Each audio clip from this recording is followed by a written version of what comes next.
In a remote, snow-covered mountain range far from civilization, an old mountain man lives in a hand-built log cabin with his faithful dog.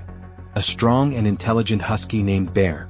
For years they've survived together off the land, hunting elk, fishing frozen rivers and fending off wolves and bears. The mountain man, once a soldier, finds peace in the wild but battles loneliness and memories of his past.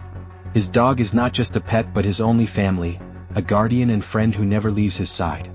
One brutal winter, when a sudden blizzard traps them miles from their cabin, they must trek through deadly cold, icy cliffs and hidden dangers. As they fight hunger, frostbite and prowling predators, the bond between man and dog is tested to its limit. Along the way, the mountain man remembers why he came to the mountains in the first place, and realizes that survival means more than just staying alive. It means fighting for the one soul who never gave up on him. If you'd like, I can write this into a short story for you. Just say, yes.